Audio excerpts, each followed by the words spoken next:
Jetzt geht es allerdings in den nächsten Vortrag. Mal angenommen, alle Lokalverantwortlichen hier fangen morgen an, ihre Städte und Gemeinden altersfreundlich zu machen. Wie können Sie Verwaltung und Politik motivieren, überzeugt und kreativ mitzumachen? Wie entstehen überhaupt kommunale Innovationen und was macht die Stadt der Zukunft aus? Ich glaube, es wird Zeit, wieder einen Experten zu befragen. Zum Abschluss unseres Symposiums haben wir einen Referenten eingeladen, der dazu wirkliche Visionen hat. Und anders als ein früherer Kanzler, der aus Hamburg stammte, ist er mit seinen Visionen nicht zum Arzt gegangen, sondern zur Körber-Stiftung. Herzlich willkommen, Charles Landry, Stadtforscher, Publizist, Berater für Stadtentwicklung. Warm welcome. Thank you very much. Charles Landry beschäftigt sich bereits seit vielen Jahrzehnten mit dem Einfluss von Kultur und Kreativität auf die Entwicklung von Städten. Er hat in Großbritannien, Deutschland und Italien studiert. Seine von ihm 1978 gegründete Kulturberatungsagentur Comedia berät weltweit Städte bei der Entwicklung ihres kreativen Potenzials und hat heute fast 500 Projekte in 35 Ländern realisiert. Als Autor ist unser Redner zuletzt mit den beiden Werken The Civic City in a Nomadic World mit dem Untertitel Where Do I Belong When Everything is Moving und The Creative Bureaucracy bekannt geworden. Und was eine kreative Bürokratie für Great Cities tun kann, was überhaupt eine großartige Stadt der Zukunft ausmacht, dazu hören Sie nun Charles Landry live im Körber-Forum. A warm welcome to you, Mr. Landry. Ich weiß, Sie sprechen auch hervorragend Deutsch, deshalb darf ich in unserer Sprache anfügen. Es ist uns eine große Ehre und eine Freude, Sie im Körber-Forum begrüßen zu dürfen. Und the floor is yours.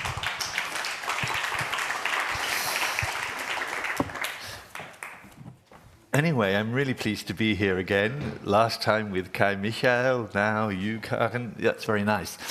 Anyway, what about the future? I think everybody, of course, is thinking about the future and rethinking, I don't know, the städtische and then nature, all of these things. And everybody's trying to say where next in one way or another.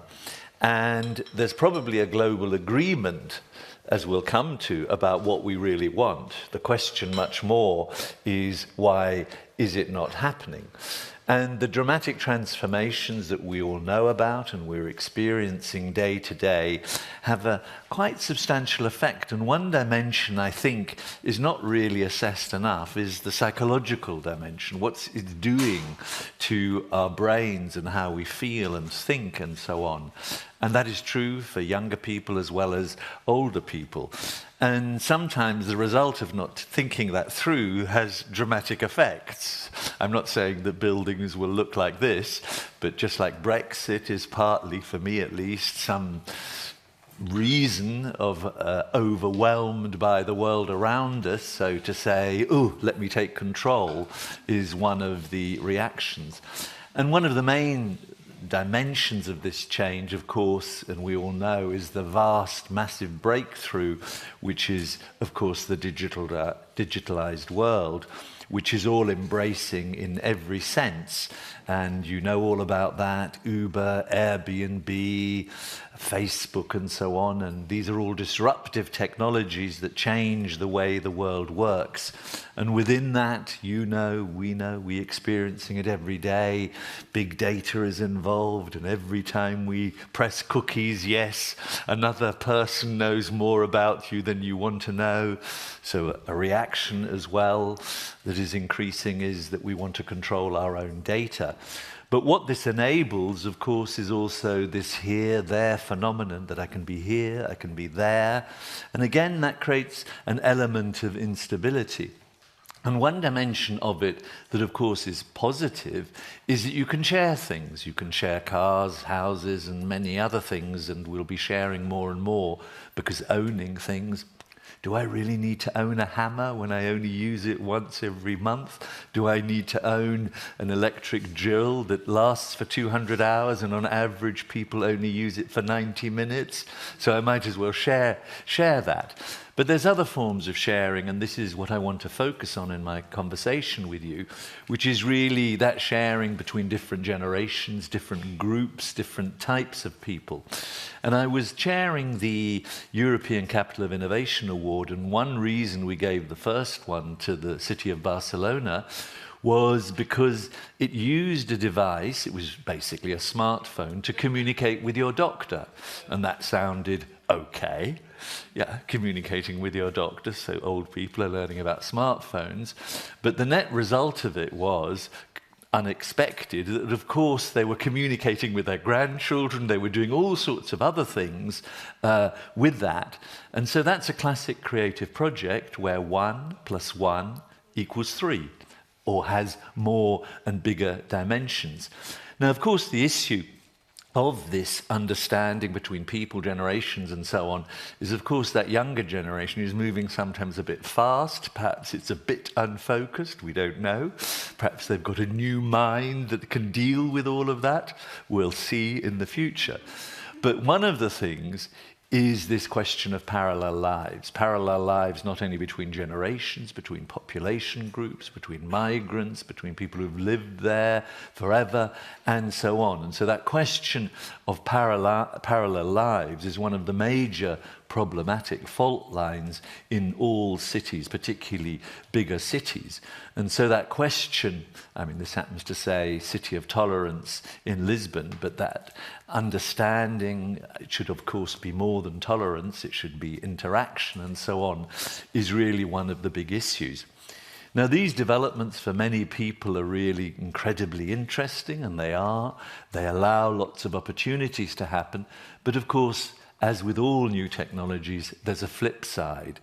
I'm fearful, I'm anxious, and this anxiety is another one of these overriding things that people don't really talk about, because one of the biggest health issues in cities, as you know, not only isolation and all that, is depression across all age groups.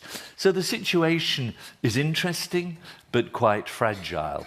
And so it puts people and us and the Körber-Stiftung and everybody here in a sort of situation, where next, these choices. And personally, this is just a personal approach, I could be different, is I'm asking myself, is this glass half full or half empty? And what's great about this symposium is you're broadly saying the glass is half full, I think is the general approach. Well, that's what it feels like anyway, and that's obviously very good. And that chimes with me, it resonates with me, because the whole notion of creative city making, which I've been involved in for many years, in one sentence, all of that work is about how do you create an empowering ethos in a place, a city, small, big, where we can have the opportunity to think, plan, and act with imagination.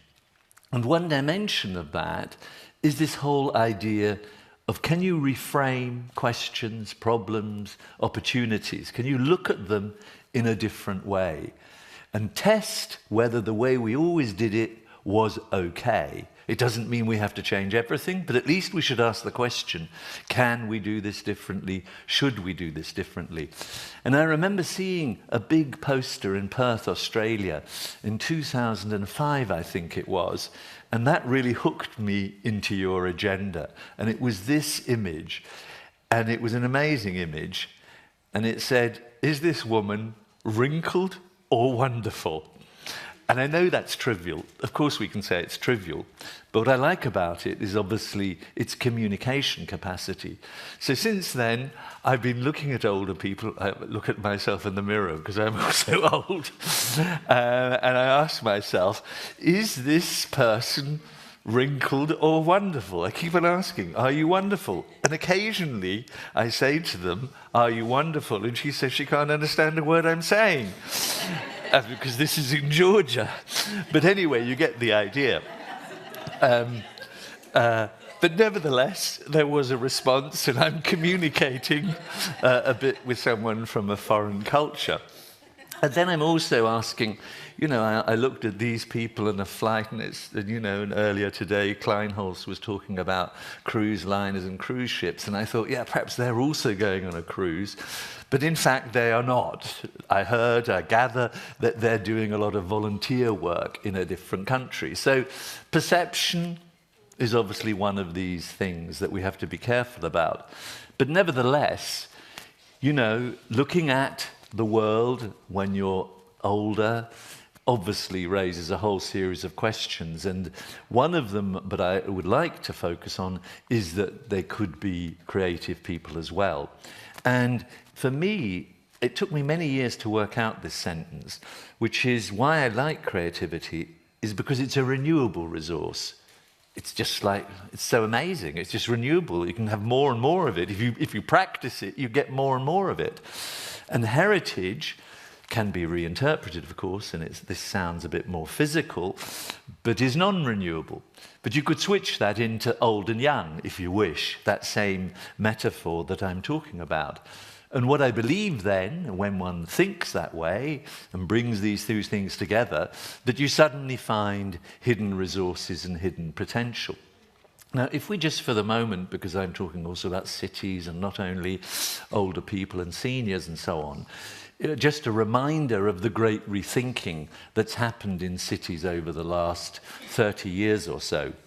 And the first was very much this idea, cities, the infrastructure, the physical infrastructure was obviously about the car, and so people were rethinking that. Again, all of these topics are ones that young and old both like. We both like walking around. We don't necessarily like to escape from cars on the road. So that was the first real focus, rethinking infrastructure. And when you think of certain places, they're also thinking about the aesthetics of infrastructure. This is Adelaide Airport. Normally you can see that's a combination of Aboriginal aesthetics and Western linear aesthetics. And so you're seeing that people are trying to bring forward the sensory thing. The second phase was very much, and Körber knows a lot about this, was this whole idea of culture, art, regeneration, the city and so on. And that was, you could call it a second phase. And if you look at cities around the world, you see that they probably go through these phases. The third was then saying, but we're also a place that's got interesting institutions of knowledge and stuff like that.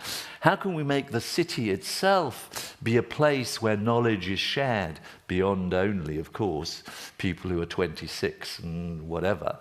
And that is probably the slogan there, is the city of knowledge. And that, in terms of the fourth phase, which is perhaps partly we're in now, where people said, well, we've got this interesting infrastructure, vibrant cultural life, we've got lots of knowledge.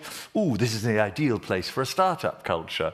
This enables all of these things to happen. And I love the idea that you talked about silver startups earlier today, which again is an interesting trend. And that prize is bloody amazing. I want to know who the winner is. And also all the finalists. And then the fifth movement, and you can see that these city-making movements always change their emphasis and they build on each other. It's not either or, it's building upon. And the fifth is really this notion of the planet-conscious world, the world where we give back, where it's not only about me, which is very much the focus of my stuff around the civic city. And that beyond the self is obviously important. And then we also have to say then, well, where next? What is the next agenda going to be of cities? We obviously know that climate change is an issue, a vast issue. But what there is on this where next is broadly a global agreement, and I'm not going to use all the words that the UN and so on talk about, but it's all words you know, sustainable, what else, inclusive. Anyway, think of all the words. Anyway, you know all of those words. They're all important. But the question is, where is the implementation that you can physically experience on the ground? And I think, basically, this next agenda, which it relates to your agenda today, is really this intergenerational dividend. Obviously, that's not the only question that you discussed today. There are other issues. But that, I do think, is a potential dividend. But it's not only a dividend about money. I mean, money is one thing. It's obviously all the other dimensions about social capital, other forms of potential that exists within that. And for me, it's very much this question of then meeting halfway. I saw this in Detroit, this project. It was called the Heidelberg Project, funnily enough. And this is, you know what Detroit's like, it's just unbelievable, like nearly all destroyed in part. But there was this project which just said, meet me halfway, where people from different backgrounds, you know, black, white, and all of that, were meeting together.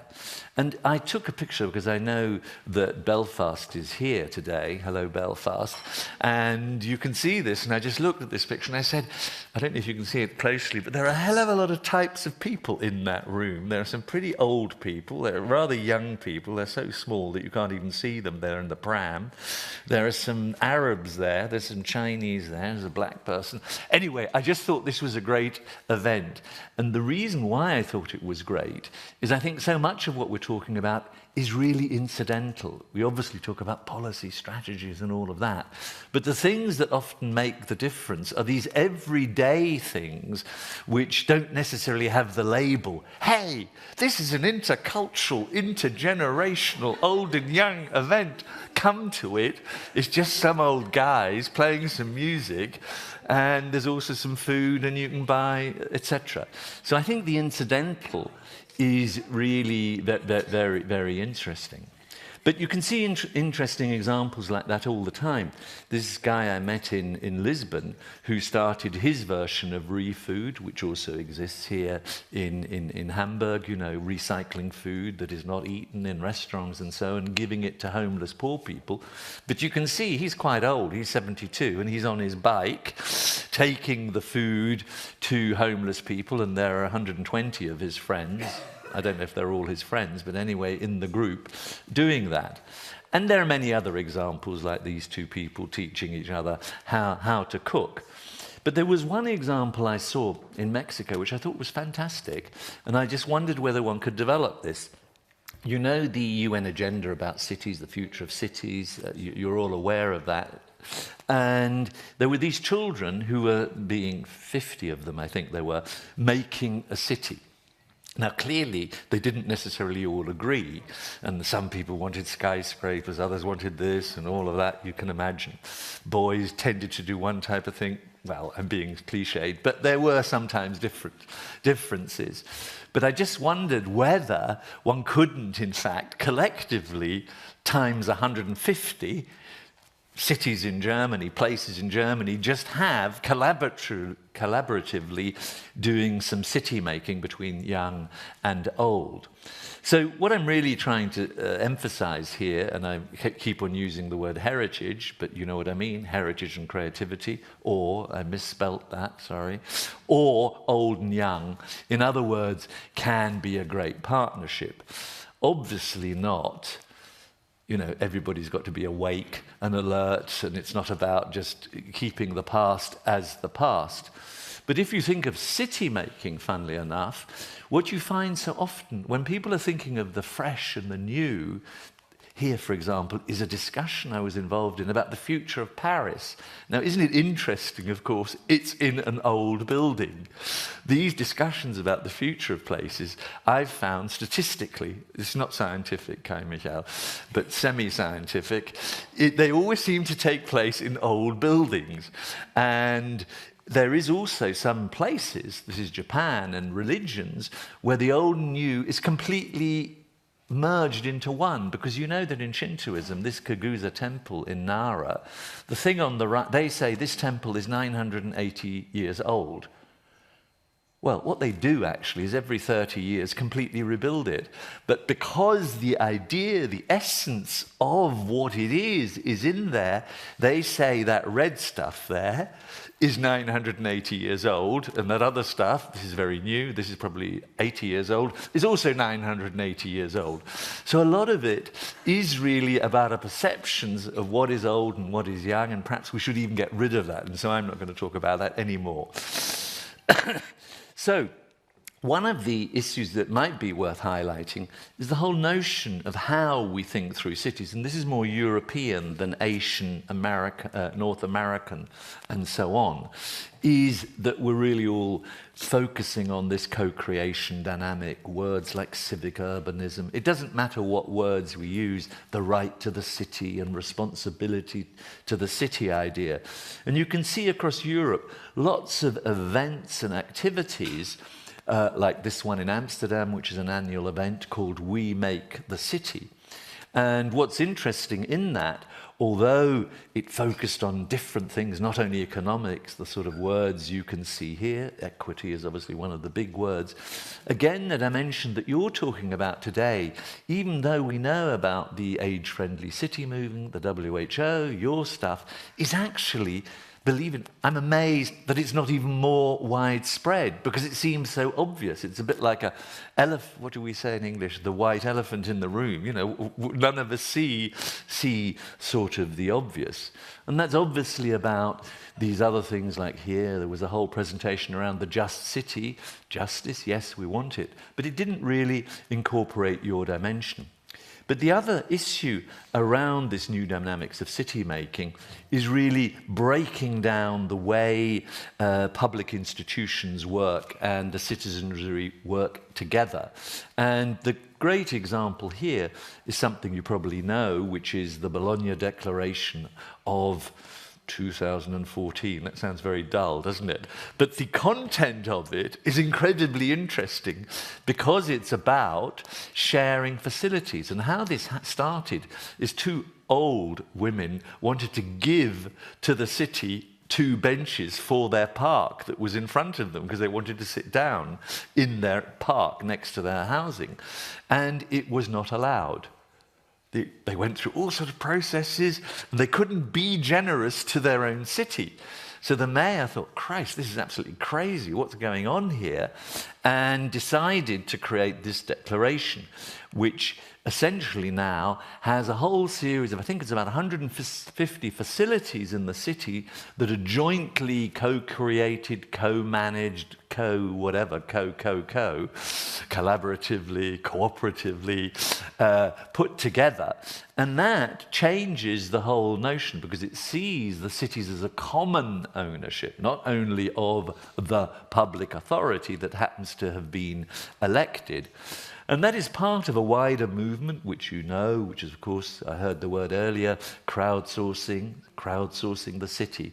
So from many, many directions, for many different reasons, people are trying to find different methods of saying, look, the old way doesn't work. The old way doesn't work perhaps because there's no money. The old way doesn't work perhaps because I don't know what, whatever, it's inefficient, etc., etc. So the question more and more is what are you bringing, which is back to this right for the city, but also responsibility for the city. And even in a big event that happens in Berlin now called the Global Solutions Summit, which is again all part of how do we make cities okay for us, also focusing on these types of things. Now there is of course an occasional blockage, and that blockage, I mean I know it says Dienstweg kein Durchgang, it's not always the case. Just in English, if you want to translate that, you know what that means, yeah? But it sounds better in German, just somehow, I don't know, it just got a better ring to it. Dienstweg. I love it.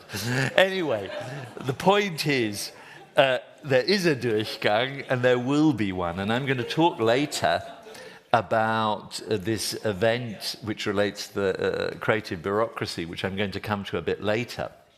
And of course, these shifts that we're talking about, you know, are not easy. They require courage. They require all sorts of things that are not straightforward.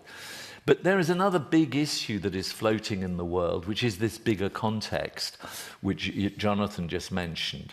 And as you well know, the city is in a sense more than a place. It's a drama in time. This is Patrick Geddes, a man from 120 years ago who said that. And it really is, if you think of the city, you could see it as a drama if you just looked at it from a high point on the Elbphilharmonie and looked at the people doing things. So let's look at that a bit more closely. Because as Jonathan said, the essence of this whole thing that I'm talking about is where do we belong when everything is on the move? And that everything on the move thing, on the one hand, is okay, but it does create this element of instability. And again, You know, we heard earlier that old people don't mind change, but sometimes if it's too much, continual, even all of us probably suffer. And part of that is the way that people move from smaller places to bigger places, the whole vortex city idea, like Hamburg is a vortex city. It sucks people and opportunity and resources into it. And what's it called? Something, cooks something, what's that place nearby here? Anyway, some smaller place will suffer as a shrinking city, and the main thing in an ideal world would be that they come back. And obviously various movements are happening, particularly in the Uckermark, for example, for Berliners, as we heard. But this part of this movement is, of course, this nomadic lifestyles. And you know, when you sometimes take photos, sometimes you have a bit of luck. In this case, this is in Vancouver, and this guy is doing, you know, being very modern and hip. And I suddenly realized he had a bag that said Roots. And I thought, yes, this is the encapsulation of the modern world. Not quite, you'd need another 15 pictures, but you get the point. And what it's reminding us is that the world is a smaller place, and that smaller place, in its transformation, has, of course, some sort of tensions. And that's what I mean by the civic city in the nomadic world. Civic, I mean here, you know, what brings us together, what do we do together, what builds community, all of those things. So just a reminder, you know, the world is clearly in motion in all sorts of ways. Physically, there are more than 1 billion people on the move at any given moment. The city, therefore, of course, is in motion. You know, there are cranes, I can see cranes all over here. But then the big question for a city is, where are the zones of encounter? And, for example, did in Hafen City they think about zones of encounter? I don't know if they did, or did they just think, we better get these buildings down and we better sell the property, otherwise it's not going to pay back? I don't know. But that question of embedding the idea within planning before you even have a thought, what are the zones of encounter, would be quite useful. And within that, a place that not only is an encounter, but it somehow feels empathetic. I can't say it, empathetic. Empathetic, I don't mean we need to love each other or anything, but at least we feel okay.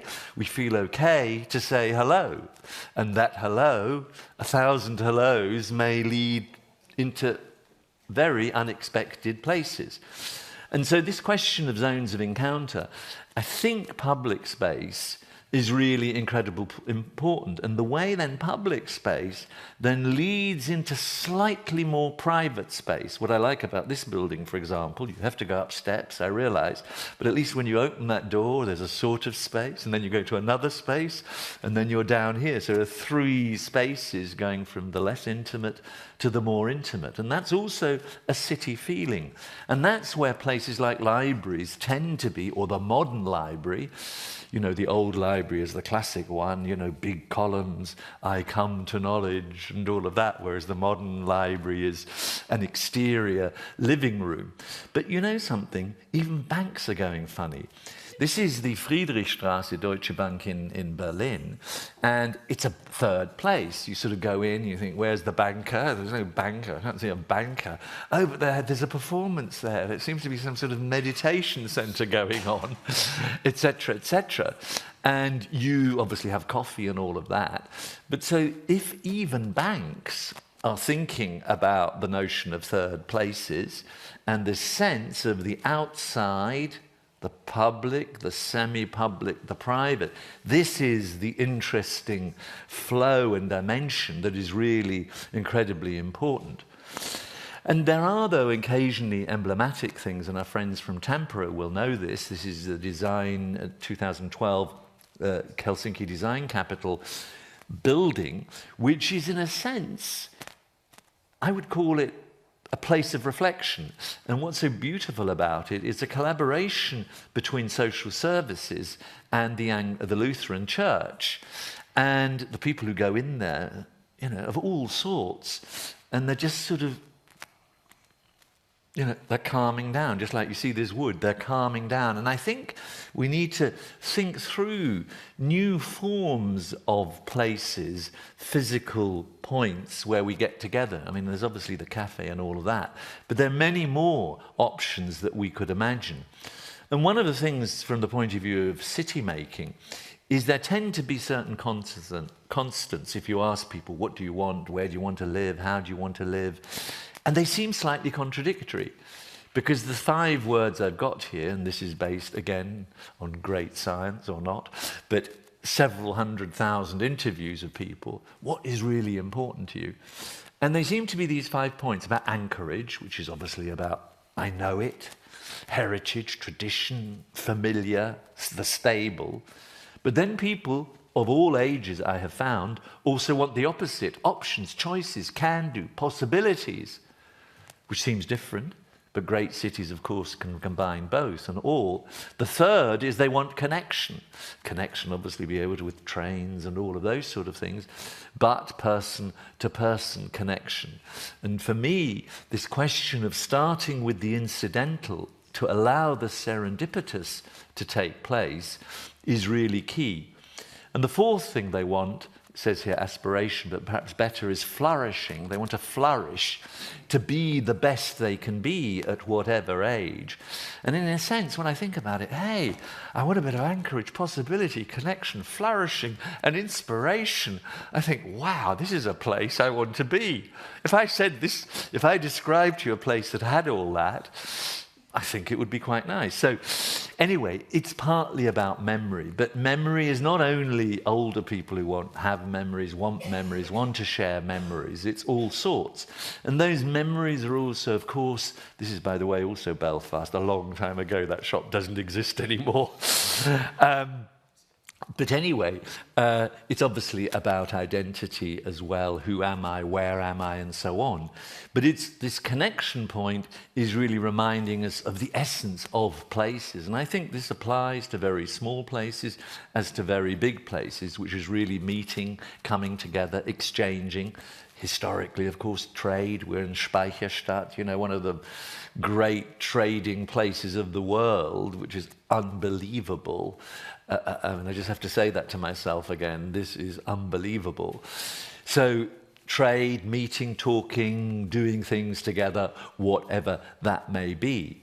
And the flourishing will take place in very many different formats, whatever that may be. Could be this, but flourishing could be just, I don't know, quietly, I don't know, having an insight of some sort that you didn't have before. And then the question of inspiration. Inspiration is obviously activities, but it can also be physical places. And I find this particular library in Rio de Janeiro, which was refitted and retrofitted, as one of the best places I've ever seen of different groupings for different reasons, for at different times of the day, crisscrossing together. And it's this crisscrossing together which is really the key thing that needs to happen in cities. And back to my main point, that I think parallel lives is one of the central problems of our age. And that reminds us that we really need to be alert, and remind us also that does city making need to be as it always has been? Because again, when you take this helicopter view, when you ask people what do they really want, if you were to summarize it in terms of where we are now in cities around the world and the global dynamic, the way capital moves around, what you find is that people have a yearning for a different kind of city that operates differently. I just was speaking to someone from the Spiegel earlier, and she seemed to be talking only about that, rightly so. And this different kind of city that operates also on different principles, where this question I raised before about empathy is key. This is the Danish Design Centre. You could buy cartons of empathy. It was quite a good idea. Perhaps Körber should sell some cartons of empathy, or some cartons of commercial free space, or some boxes of collective consciousness. But all I'm really saying, I know I'm trying to be moderately playful, the point is it's a serious point, which is these are the types of things that we want. These are the types of things that UN Habitat said in Quito. The question is, why is it not happening? When we can predict many of the things, like someone said earlier today, we've already predicted for 30 years the demographic time bomb, so we're sometimes pretending it's only happened yesterday. We can equally see that the new forms of cities, we want this sort of diverse, lovely, smaller streets. We don't only want McDonald's, we don't only want brands and H&M, everything we've already seen before. We want distinctiveness and so on. Why is it not happening? Because when you ask people what qualities do they want from their city, to be more specific, I can tell you there have been a hell of a lot of books written about it, yeah? And those books, I think, roughly all say the same thing. And what they say, I'm going to throw some words at you. You don't need to read it. They say all this sort of stuff. I want seamless connectivity. I want convenience. I want it to be easy. I want to get around. I'd love, now we're in a modern age. Modern age, what do you mean? 30, 40 years already. Wi-Fi. I want a small town feeling with a big city atmosphere. I want globally minded, yet locally distinctive. I want to be cosmopolitan. You get the idea. All these things that seem not contradictory, but great cities do both. And that's an interesting planning thing. And then there are even more books written about all this, yeah? This is a Hamburg shop I found. My God, you probably know where it is, do you? It's an interesting shop, to put it mildly. Anyway, so there are lots of books written about this, and there's lots of books written about the good effect and the bad effect of, being obsessed with mobile phones and all of that. But also, older guys obviously also use that stuff. The other thing people want in their cities, they want some sense of charm, the old and the new, this can-do, this start-up, a university system. They want access to nature and sports. Again, the reason I'm not talking so much about this has all been well rehearsed with all those books that I just showed you, and many people in this room know this. So what that looks like physically depends. This happens to be Malaga, which I think is very sensitive. It's very hot, so that shading is ideal. It's a very simple way of dealing with it. However, the cities we build and we think are as models look like this. I think you all know where this is. This is, of course, Dubai. And this, I'm not telling you where this is, but nevertheless, things like this are still built. Finally, the sort of things people want is this good balance. And this is the balance, rich and poor.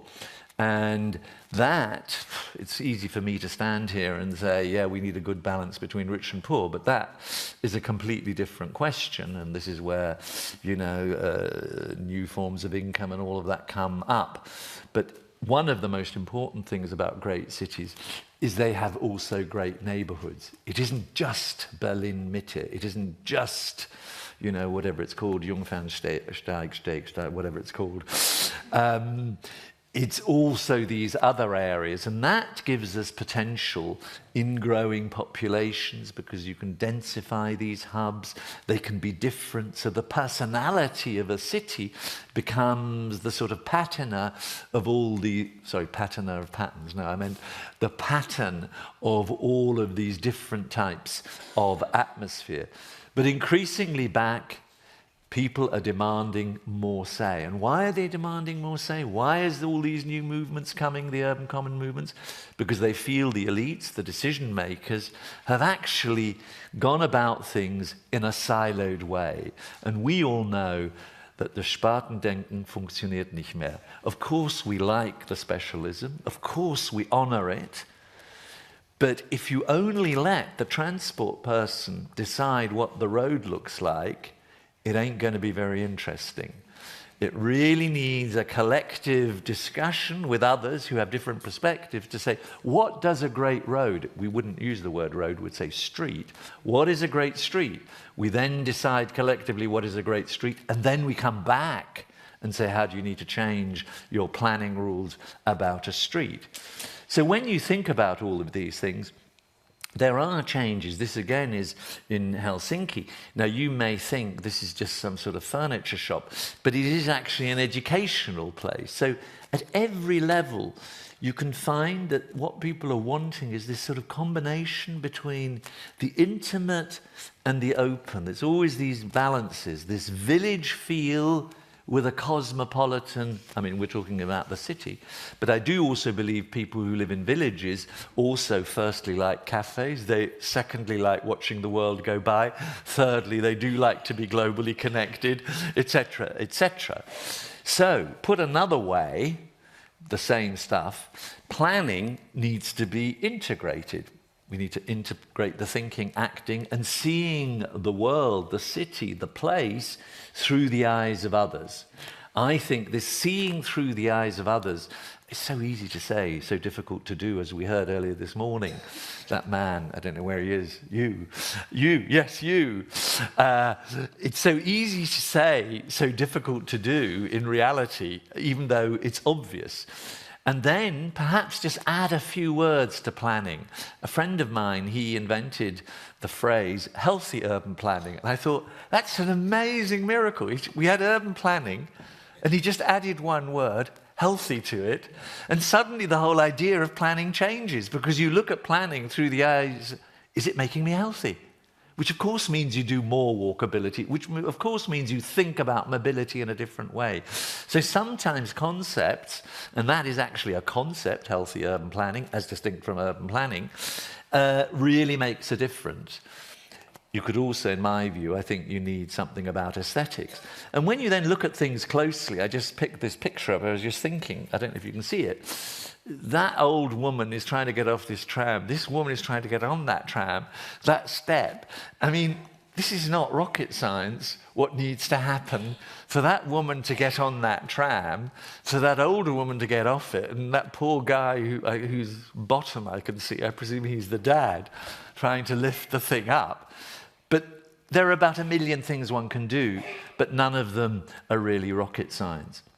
So what I'm saying is, once you think about planning with an elder perspective in mind, you suddenly have all these interesting housing formats that could be different. You could build housing in a way that the same person could live on one part but then move somewhere else, which had a different sort of configuration. So it does require, not to require, if we use a bit of imagination, we can think of different ways of doing things.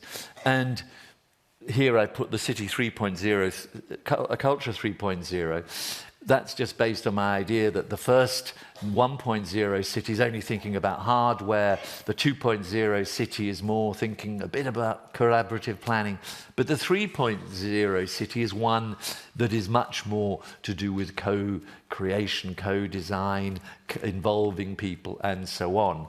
And that, of course, requires a different public institution, but also private people need to think differently. Everybody, NGOs need to think differently too.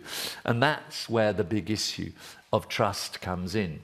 Because one of the reasons, again, I don't want to get into Brexit, but I might as well, is there was a breakdown of trust between various groupings.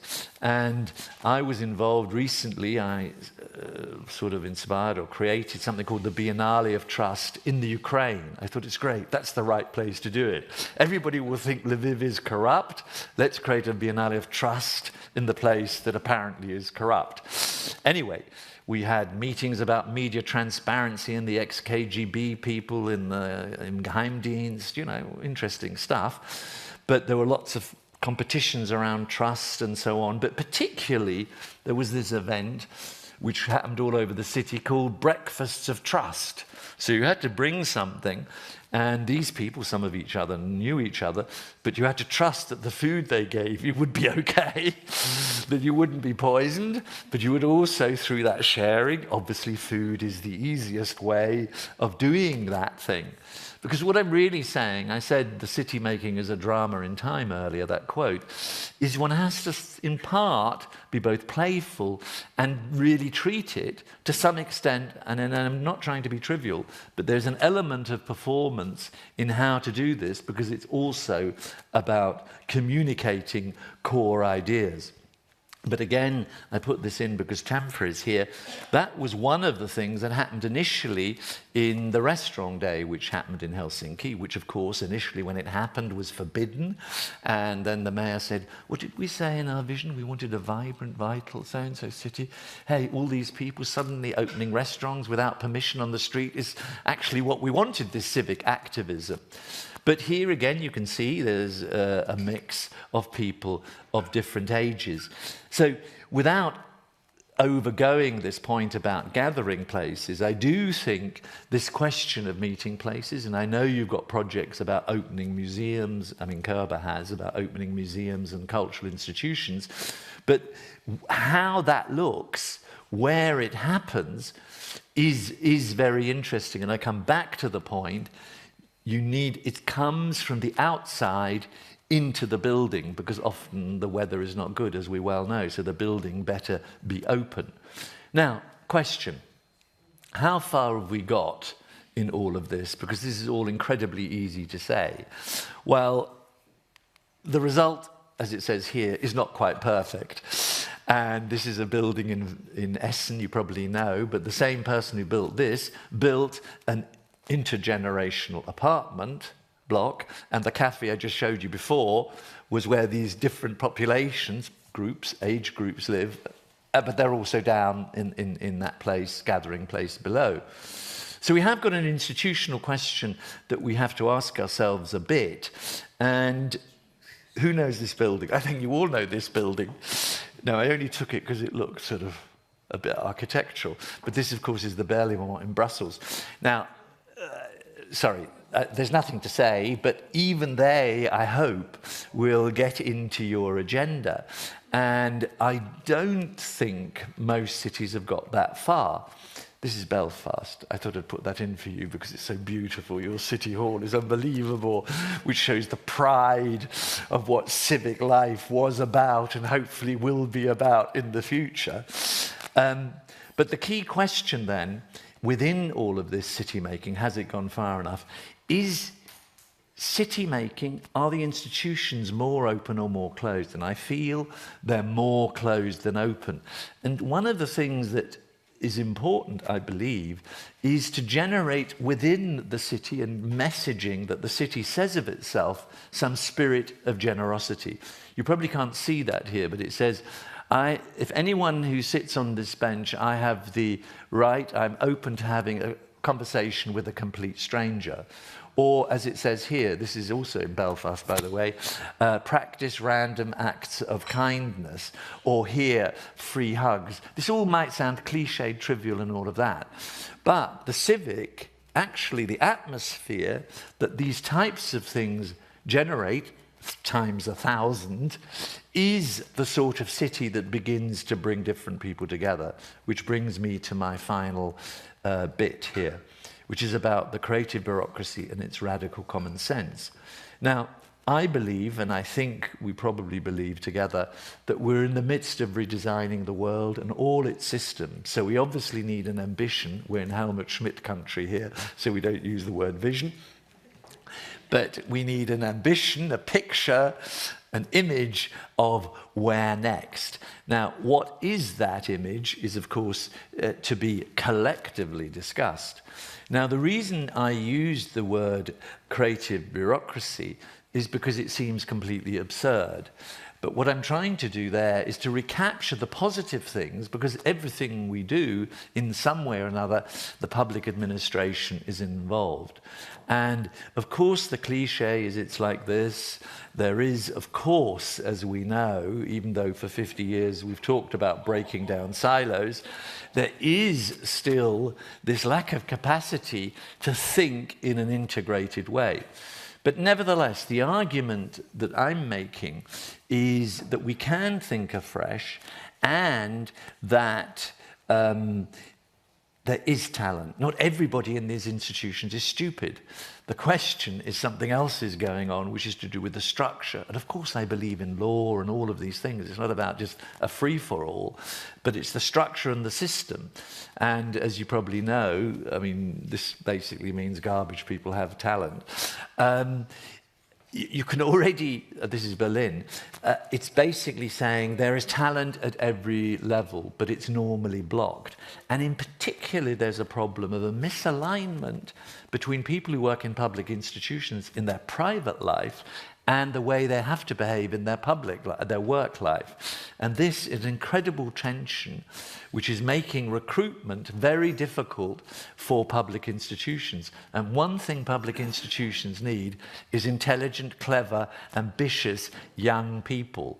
Otherwise they'll go into IT. So, and also, furthermore, in order to deal with these complex, difficult, wicked problems we all know about, you know, homelessness, drug addiction, immigration, obesity, you know, let's stop that. Shall we leave it there? No, let's go. You know, social cleansing of Soho means simply that the distinctive shops of local areas are cleaned out by, you know, big investments and so on. And the argument we're basically saying is you can look at this in a way, in terms of the solutions, in these simple terms, moving from a no because culture to a default position which says yes if. Let me listen. What options? I mean, your Staatssekretär earlier talked about, are we having a conversation or are we all black and white? And in a sense, this is what I mean. And here's another silo box. I believe, and those places that do this yes-if culture, they do feel eine gewisse Befreiung. And diese Befreiung, I've calculated how much that is. We interviewed about 500 people in various case studies in general and said, how much are you not achieving because of the system you're in? And they said minus 35% collectively, roughly. Now just look at that 35% as a resource that could solve problems. So a lot of this today, because of the problems we got today, is about bending the rules to bigger picture purposes, shifting the rules so the bigger picture might be an ambition that is about, I don't know, the good life in a city or whatever, and thinking through that not everything needs to be, because law usually follows, the letter of the law, thinking of the spirit of the law and its intention. And often the spirit of a law that sounds absurd was good, and if you allow the bureaucrat to operate in the spirit and the intent, some of the changes can happen. Clearly, you need other changes too. And this is about regulations and so on, and rethinking those. So this leads us to having, again, this ambition of place, which obviously is inclusive in the way you've discussed, and rethinking what rules might help that. Now, there will be resistance. Commercial interests will say it won't work, just like the first pedestrianisation. People said in Copenhagen, it won't work. Hundreds of cities, it won't work. We won't have any customers for our shops. Every city in Europe, of course, has pedestrianisation now. So we explored that a bit in something called the Creative Bureaucracy Festival. I'm just telling you a tiny bit about this, if you don't mind. And I'd love you all to be involved in this with your examples. I'd love you to have small, big events in your own city on that. And the mayor of Berlin felt he had to open it. No, he didn't. He was pleased to open it. And we had cities, this is Vienna, Bergen and Valencia, talking about how they are breaking, finding new systems of addressing problems in different ways. And that woman there on the left is Annalisa Boni, who is the head of Eurocities, who you know. And this is her son, who's got the creative bureaucrat scarf on that everybody got. But we also had there, and this person will interest our German friends, is the fuck-up night. And this is the project manager of the Berlin airport explaining what went wrong. Now, why I'm saying it's better to say, instead of calling this the governance and public sector reform meeting, if you call it the public sector reform meeting and governance, with creative bureaucracy, you create a tension. And so he was very open. There were others there, but I'm just showing you him. So more or less, finally, don't read this, but this just shows there are lots of things.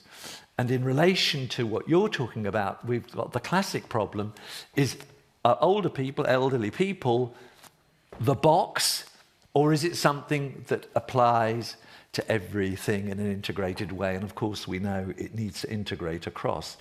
So what they were trying to do in this festival, and this is more also about recruitment, is trying to make it feel that the public administration could change in a positive way. And so various people were positive. I mean, some probably said there was too much going on or whatever, but at the moment I'm trying to be positive. But one thing we did is we gave prizes. And the woman on the left there, who's very interesting, Gabriela Gomez Mont from Mexico City, she's in charge of the Laboratorio para la Ciudad. 22 people in the city, inserted by the mayor to provoke the city to do things different and to implement them, just your implement point, to really do things that are difficult and to go out of the normal thing. The other person was from Denmark. I'm aware of time. I'm sure you think that you're looking at me in a strange way. I'm nearly finished, don't worry. So if you translate that all into planning, I would say the new model is elastic planning, which is strategically principled, key points, but elastic, in another way, tactically flexible. And all of that, obviously, in a digital way. So the conclusion for me is the soft stuff, which we're talking about, is hard. And I'm going to leave you with a picture from a Bristol pub where old and young people go together, and I think it's got something to do with the cats on the beer counter. Thank you very much.